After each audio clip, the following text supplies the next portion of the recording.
La noche del 14 de mayo de 1920, la comitiva que acompañaba al presidente Venustiano Carranza pernocta en la hacienda de Zacatepec.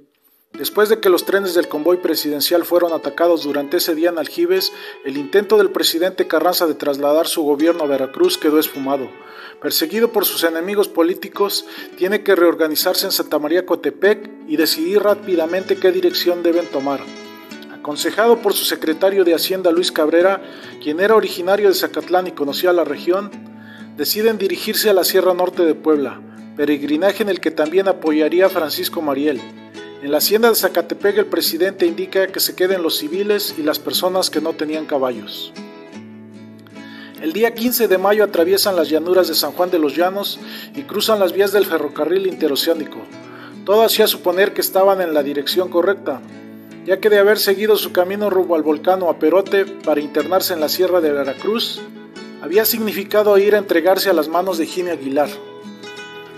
Llegan a la hacienda de Santa Lugarda, donde comen y continúan por el Valle de Libres, siguiendo por la tarde hasta la hacienda de Temexla, en la entrada de la sierra de Alatriste, y ahí pernocta la comitiva.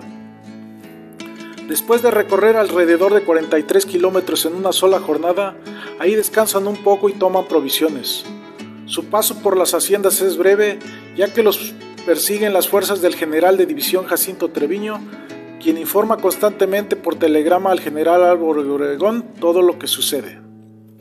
El día 16 de mayo, al salir de Temexla, se les unió el general Heliodoro Pérez, y en vista del peligro de encontrar enemigos por Sautla, se dirigieron rumbo a Tetela, por el camino de San Francisco Ixtacamastitlán, lugar donde Cabrera y Ugarte tenían parientes y a donde llegaron al mediodía. En este lugar fueron recibidos en casa de las tías de Luis Cabrera, que se llamaban Angelita y Nabor, mejor conocidas como las señoritas Lobato, pues ambas eran solteras. Mientras comían, Carranza y Cabrera trataban de conseguir ayuda con el presidente municipal, que no quería recibirlos, y conferenciar con el general Gabriel Barrios para solicitar su apoyo militar, pero solo recibían órdenes con un teléfono que repetía monótono: «Trasládense a Tetela, trasládense a Tetela». Después de comer continuaron rumbo a Tetela. Saliendo del poblado, se enteraron de que los perseguían las tropas de Guajardo. Pasaron por el poblado de Coahuiltic, aquel lugar donde se organizó una gran resistencia en la guerra contra la intervención francesa, junto con los de Tetela y Xochapulco. Estaba anocheciendo cuando llegaron a Citlalcuautla, una ranchería perteneciente a Tetela, después de recorrer otra extenuante jornada de 34 kilómetros. Carranza se hospedó en casa de Luis Tapia y el grueso de la gente se acomodó a ambos lados del camino. Se colocaron los guardias y se encendieron las fogatas. El día 17 de mayo llegó la comitiva a Tetela, pero Gabriel Barrios no estaba allí ni se presentó. Más tarde se vino a saber que en esos días precisamente acababa de reconocer a Obregón.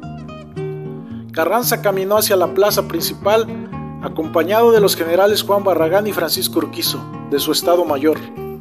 De pronto, por teléfono se reciben las noticias de que Guajardo llega por la retaguardia y todos salen precipitadamente con rumbo a Cuauhtémoc.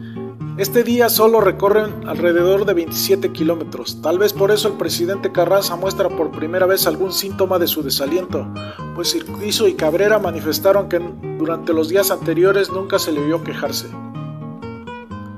El día 18 de mayo, después de mediodía, salió la comitiva de Cuauhtémoc por terrenos controlados por Barrios, pero sin ser molestada tampoco, y después de que por indicaciones del presidente se decidiera que los alumnos de la caballería del colegio militar se separaran en el siguiente pueblo. Así que en Totomoxtla le ordenan a Rodolfo Casillas, director del colegio, que retorne a la Ciudad de México para dar de baja a los cadetes, y si ellos lo desearan podían regresar e incorporarse a la comitiva. Siguen avanzando por la abrupta serranía y comienzan a subir una pendiente donde varios jinetes tienen que desmontar de los caballos y caminar. Incluso también el presidente tuvo que desmontar. Así llegan a Tlamanca, poblado con unas cuantas casas rodeadas de maizales, y al caer la tarde se distingue el armazón del pueblo de Tepango, en la sierra del distrito de Zacatlán, de donde son los Cabrera.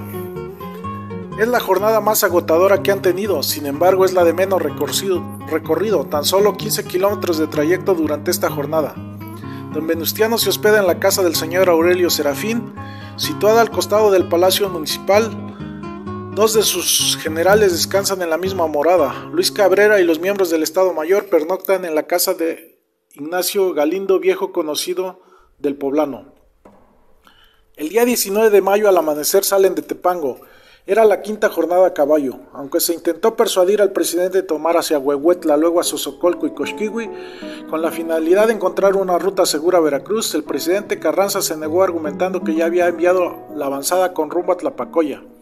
Enseguida llegan a Mixtlán, ahí su estancia es breve, aún así es el último lugar donde se recibe a Carranza con los honores correspondientes a su investidura, y él agradeció el gesto dándole al presidente municipal Mariano Vázquez una cantidad de dinero para continuar la construcción de su mercado.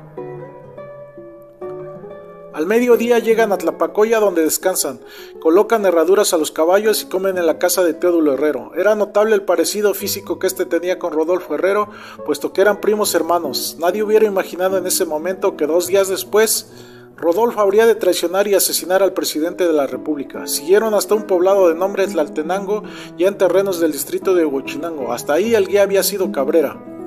Este día vuelven a tener un notorio avance con un recorrido de 40 kilómetros. Al día siguiente, 20 de mayo, Francisco Mariel, más conocedor del terreno en el distrito de Huachinango, tomó la dirección de las jornadas. El propósito del presidente Carranza fue siempre evitar la proximidad de las líneas de ferrocarril para eludir encuentros que le ocasionaran más reveses.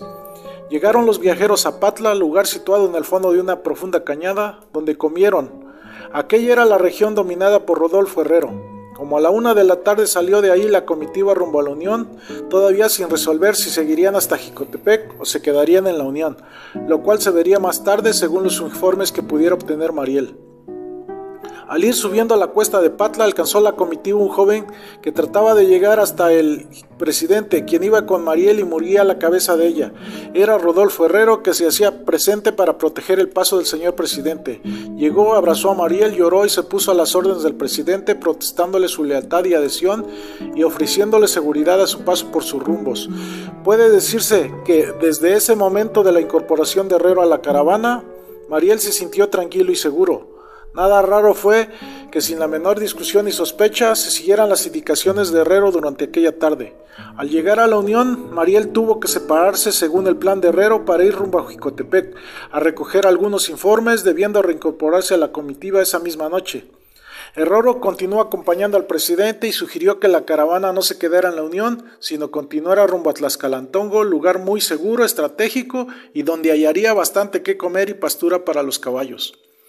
Casi acabando de instalar al presidente, dijo Herrero que acababa de recibir un propio anunciándole que un hermano suyo se había herido accidentalmente y que tenía que ir a verlo, y con este pretexto se retiró. No es necesario decir más, la caravana fue atacada en Tlaxcalantongo en la madrugada a las 3:30 de la mañana por las fuerzas del mismo Herrero. Durante el ataque murió el presidente Carranza el 21 de mayo de 1920.